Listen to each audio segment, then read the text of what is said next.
Magandang araw mga kaibigan. Bigyan natin ng reaction opinion itong post ng Net25 dito sa thread. Sabi dito, just in, inirekomenda ng CIDG na sampahan ng kasong paglabag ng Republic Act 11917 si suspended acting office of the Sergeant at Arms Mau Plasca kasama ang 2 tauhan matapos ang naging shooting incident sa loob ng Senado nitong Mayo 13. Kamakailan nabalot ng tensyon ang Senado matapos ang putukan sa loob ng Senate building na naglagay sa panganib sa mga media, tauhan at senador. Okay.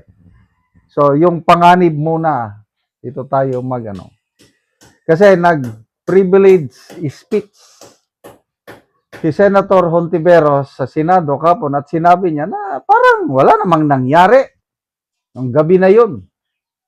Kasi wala sila eh. Lahat sila na kakampi ni Soto nakaalis na. Ang naiwan lang doon sa loob ng Senate building ay ang member ng Brave 13 majority. May mga nagsasabi pa na drama-drama lang daw yon ng Senate majority para makatakas si Bato. Drama nila yung putukan. Kaya medyo tensyonado ang Senado kapon sa plenaryo kasi pagkatapos magsalita itong si Hontiveros, emosyonal na nagpahayag si Senator Pia Cayetano. Umiiyak talaga. Galit. Iyak. Halo ang emosyon. Sabi niya, kayo dahil wala kayong, hindi nyo nasaksiyan ng putukan, sabi niyo walang nangyari. But kami, ako, grabe ang trauma na naramdaman ko, to a point na akala ko mamamatay na ako, something like that, at nagpapaalam na ako sa aking mga anak. Kasi siguro, first time nilang makarinig ng ganong tindi ng putukan. Umabot daw ng more or less 30 minutes. Matagal-tagal na putukan yun. Pag ordinaryo kang civilian at hindi ka nakaranas ng ganong putok, talagang magigimbal ka. Matatakot ka. Naranasan ko na yan dahil ang wife ko sa aking, nung nasa serbisyo pa ako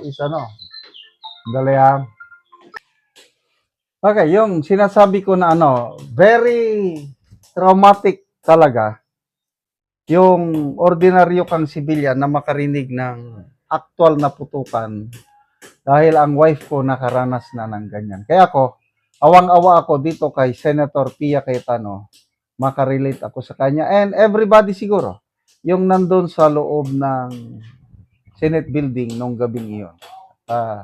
Ito, ginagawang issue ngayon, sinuspende na itong General Plasca at ito, sasampahan pa siya ng kaso. So ano yung RA? Sandali nilista ko dito. Ang RA 119, yung 11917. Ito po yung Private Security Services Industry Act of 2022. Hindi ko kabisado itong batas na ito. Hindi ko rin alam kung anong specific provisions ang nilabag ni General Plasca. Isa lang masasabi ko. Basta nasa panig ka ng katotohanan, ay talagang humanda ka. Sasampahan ka talaga ng kaso. Example, itong mga Brave 13 Marines. Brave 13. Brave 18 Marines. Kaliwat kanan ang mga kaso na isampa na sa kanila at matapang nilang hinaharap. At ito na, I believe, opinion ko lang ito, nagsasabi ng totoo itong si General Aplasca. Yung ginawa niya na pag-warning siya, to me, that's a standard operating procedure. Mabuti at nagsalita itong si dating PNP Chief General Torre. Sabi niya na wala namang nasaktan, wala namang nasawi. At as ground commander, nakita niya that's the best thing to do. Kaya ginawa niya yon. Kaya to me, okay lang yun, sabi ni General Torre. Kaya kung paminsan-minsan, in fairness kay General Torres, may nagsasabi siya ng mga ganun. So, sige. I believe, haharapin ito ni General Aplasca. Kanina may interview siya na panood ko, in-interview siya ng media kasi meron nang ipinapalabas ng the other side of the camp, mga splice video tungkol sa shooting incident to support their narrative. Para ipalabas nila na ang may kasalanan ang Senado, ang may kasalanan ang Senate Sergeant at Arms. Sabi ni General Plasca, we are preparing the whole video. Ipapakita namin sa inyo kasi yung inilalabas na video ngayon is splice. Ganyan talaga yan. Kung may naratibo ka na gustong palabasin, i-splice mo. Kaya lang, kung nasa sa iyo ang katotohanan, huwag kang mabahala kasi the truth shall set us free. Kaya, General Aplasca, laban lang. Ako, believe ako sa ginawa niya, hindi siya natakot. Kalmado lang. Tingnan nyo kung magsalita, naka-smile lang siya. Kung ano yung nangyayari, yun ang sinasabi. Hindi katulad nitong kabila.